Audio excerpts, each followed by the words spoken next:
భరద్వాజ గారు, ఇప్పుడు మద్యం స్కామ్లో పైలా దిలీప్ కుమార్ గారికి షరతులు కూడిన బెయిల్ మంజూరు చేసింది ఏసీబీ కోర్టు. అదేవిధంగా ఏంటంటే రాజ్ కేశ్ రెడ్డి, అదేవిధంగా సజ్జల శ్రీధర్ గారికి ఏమో బెయిల్ ఇంకా మంజూరు చేయలేదు. ఇదేమో వైసీపీ ఏమంటుందంటే అభూత కల్పన ఏం లేదు అందులో, అంతా డొల్లతనమే, కానీ మమ్మల్ని ఇరికించాలని చూస్తుంది కూటమి ప్రభుత్వం అని చెప్పేసి రకరకాలుగా వైసీపీ మాట్లాడుతుంది. ఓవరాల్గా మీ ఉద్దేశం ఏంటి, మీ అనాలిసిస్ ఏంటి సార్ దీని మీద? అంటే కోర్టు ఎవరికి బెయిల్ ఇచ్చింది? ఇప్పుడు అతను కూడా దాదాపు 117 రోజుల లోపల ఉన్నాడు, దిలీప్ కూడా. ఇతనికి జస్ట్ పిఏ మాత్రమే కాబట్టి అతన్ని ఆ మేరకు కన్సిడర్ చేసి ఉండొచ్చు కోర్టు. కండిషనల్ బెయిల్ ఇచ్చారు అతనికి. కండిషన్స్ అంటే అతను రోజువారీ సంతకాలు పెట్టడం ఈ ప్రోగ్రాంతో పాటు, అంటే అతను ఇమ్మీడియట్గా ఈ దేశం వదిలి వెళ్ళిపోకుండా ఉండటానికి పాస్పోర్ట్లు ఇవన్నీ సరెండర్ చేయాలి అని చెప్పి అది కండిషన్. సో ఆ కండిషన్ ఎవరికైనా విధించేదే. కాకపోతే వీళ్ళు హైలైట్ చేసి మాట్లాడుతున్నారు. అంటే బెయిల్ అంటే ఏమిటి? అతను విచారణకు హాజరవుతాను బయట నుంచి అని కోర్టు నుంచి ఒక ఆమోదం పొందాడు, అంతే. దానికి సంబంధించినటువంటి షూరిటీలు సమర్పించాలి. ఈ పాస్పోర్ట్లు సమర్పించడం ఇవన్నీ ఏ కేసులోనైనా జరిగేదే. అంటే ఈ కేసు జరిగేటప్పుడు అతను ఎక్కడికి పారిపోకుండా ఉండటం కోసం తీసుకునేటువంటి జాగ్రత్తలు. ఇది కేవలం ఇతని కోసం తీసుకుంటున్నటువంటి జాగ్రత్తలుగా ప్రపంచంలో ప్రచారం జరుగుతోంది. నిన్న బెయిల్ వచ్చిన క్షణం నుంచి తెలుగుదేశం పార్టీకి సంబంధించినటువంటి మీడియాల్లో ఈ వార్తల్లో ఇది హైలైట్ చేసి మాట్లాడుతున్నారు.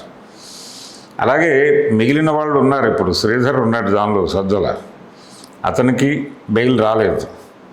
అలాగే కసిరెడ్డికి బెయిల్ రాలేదు. ఈ రాకపోవడం అనే కార్యక్రమాన్ని హైలైట్ చేస్తున్నారు, కానీ ఒకళ్ళకి ఇచ్చి నెమ్మదిగా మిగిలిన వాళ్ళకు కూడా ఇవ్వడానికి అవకాశం ఉంది.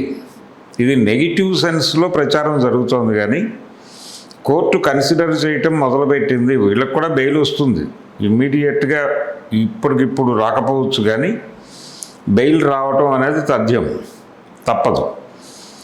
ఒకళ్ళకి ఇచ్చి ఒకళ్ళకి ఇవ్వకుండా ఉండటం అనేది ఉండదు, ఇస్తారు. అలాగే వీళ్ళు ఎస్టాబ్లిష్ చేసేటువంటి ఫ్యాక్ట్స్ ఏమిటి, కోర్టుకి చెప్తున్నటువంటి ఆధారాలు ఏమిటి, చూపిస్తున్నటువంటి ఆధారాలు ఏమిటి అనేది కూడా కోర్టు కన్సిడరేషన్లో తీసుకుంటుంది. లిక్కర్ స్కామ్ అని మాట్లాడేస్తున్నారు, కానీ వాస్తవానికి ఇప్పటికీ పబ్లిక్ డొమైన్లో అదేమిటో తెలియదు. కేవలం మనీ లాండరింగ్ జరిగి ఉండటానికి అవకాశం ఉంది. ఎందుకంటే అక్కడ పూర్తిగా నగదు లావాదేవీలు మాత్రమే జరిగాయి. అంటే జగన్మోహన్ రెడ్డి అధికారంలో ఉన్న రోజుల్లో కరోనా తర్వాత ఆయన లిక్కర్ పాలసీ తీసుకొచ్చి ధరలు పెంచి అమ్మాడు. ఆ ధరలు పబ్లిక్ డొమైన్లో ప్రకటించే అమ్మారు కదా, దొంగదారిలో అమ్మలేదు కదా. మీకు ఒక రేటు చెప్పి షాప్ దగ్గర ఇంకో రేటు తీసుకున్నట్టు సాక్ష్యాలు ఏమైనా ఉన్నాయా? లేదు కదా. బయట 300 అని చెప్తే 300కే అమ్మారు. అలాగే బయట 200 అని చెప్పి అక్కడ 300కి అమ్మితే అప్పుడు అది స్కామ్. ఇప్పుడు ఎక్కడో చోట బిల్లు జనరేట్ అయి ఉంటుందిగా, బేవరేజెస్ వీళ్ళవే అయి ఉండొచ్చుగాక, కానీ దానికి ఒక బిల్లు జిఎస్టీ పే చేసి ఉంటారుగా వాళ్ళు. ఆ పే చేసినప్పుడు అక్కడ రైజ్ అయిన బిల్లు ఏమిటో కనుక్కోవడం పెద్ద కష్టమేం కాదు. ఆ బిల్లు, ఈ అమ్మినటువంటి వ్యవహారం వీళ్ళు ఓపెన్గానే పబ్లిక్ డొమైన్లో చెప్పారు. అయితే ఇది నగదు రూపంలో జరగటం మీద చర్చ, కానీ ఈ డబ్బులు ఎక్కడ డిపాజిట్ అయినాయి కనుక్కోవడం కూడా పెద్ద కష్టమేం కాదు. అన్ని గవర్నమెంట్ అవుట్లెట్లే, ప్రైవేట్ అవుట్లెట్లు లేవు ఆ రోజున. కానీ కనుక్కోవడానికి పబ్లిక్ డొమైన్లో పెట్టడానికి ఎందుకు ఇంత టైం తీసుకుంటున్నారు? ఈ కేసులో ఏమీ లేదు, ఇది డొల్లా అనటం వెనకాల ఉన్నటువంటి వ్యవహారం ఇది. ఓకే, దీనికి సంబంధించి పూర్తి వివరాలు పబ్లిక్ డొమైన్లో ఉంచకుండా ఒక కన్ఫ్యూజన్ క్రియేట్ చేసి ఈ క్షణము అంటే అవన్నీ కూడా భారతీయ సిమెంట్స్లోకి వెళ్ళిపోయినాయి డబ్బులన్నీ అని చెప్పి అక్కడ కూడా ఒక నెపం వేసి సతీ సమేతంగా మాజీ ముఖ్యమంత్రి జైలుకు వెళ్ళబోతున్నాడు అనే ప్రచారం జరుగుతోంది. అలాగే సజ్జల రామకృష్ణారెడ్డి ఏ క్షణమైనా ఈరోజు సాయంత్రం లోపు అరెస్ట్ కావచ్చు అని 3 నెలల క్రితం విన్నాం. అలాగే ఈ కేసులో ప్రతి ఒక్కరూ అప్రూవర్గా మారిపోతున్నారు అనే ప్రచారం ఒకటి జరుగుతోంది. ఇప్పుడు దిలీప్ కూడా అప్రూవర్గా మారాడు అని చెప్పచ్చు రేపో ఎల్లుండో. ఇంతకుముందు సాయిరెడ్డి గారు అప్రూవర్గా మారిపోయాడని చెప్పి ప్రచారం జరిగింది. ఆయన్ని రకరకాలుగా విచారణలకు పిలిచారు, విడతలుగా. ఆయన వచ్చి రకరకాల విషయాలు చెప్పాడు మాకు అని చెప్పి పబ్లిక్ డొమైన్లోకి ఎందుకు పంపు చేస్తున్నారు? గోప్యత పాటించాలి కదా, అది జరగటంలా. దాని మీద మంత్రులు అలాగే హోంమంత్రి గారు వీళ్ళందరూ కూడా మీడియా ముందు నర్మగర్భమైనటువంటి వ్యాఖ్యానాలు చేస్తూ అయిపోయింది, జగన్ కార్నర్ అయిపోయాడు, ఏ క్షణమైనా జైలుకి వెళ్ళిపోతాడు అని మిగిలిన గొడవలు ఏమి మాట్లాడలేదు. కేవలం లిక్కర్ స్కామ్ అనేది వైఎస్ఆర్సీపీని భూస్థాపితం చేయబోతోంది అని ప్రచారం జరుగుతోంది, కానీ అక్కడ అంత పరిస్థితి ఏమి ఉన్నట్టుగా కనిపించటం లేదు. ఓకే, ఏ క్షణమైనా ఈ బుడగ పేలిపోయే పరిస్థితే ఉంది. ఓకే.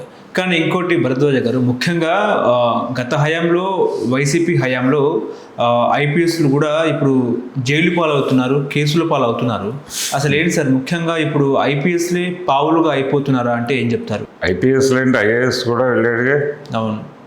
కాబట్టి ఆ ప్రభుత్వానికి సన్నిహితంగా మెలిగినటువంటి అధికారులని వారం చేయటం దేనికోసం?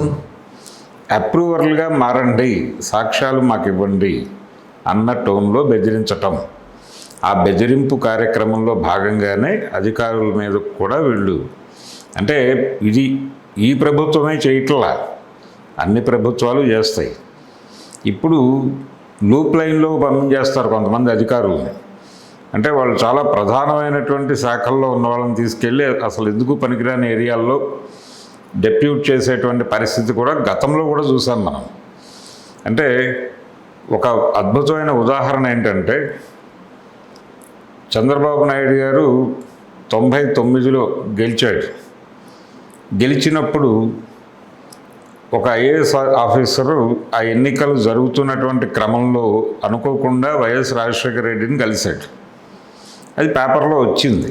ఆయన ఎందుకు కలిశాడు అనేది ఆయన ఏదో పర్సనల్ పని మీద కలిశాడు ఆయన, అంతవరకే. కానీ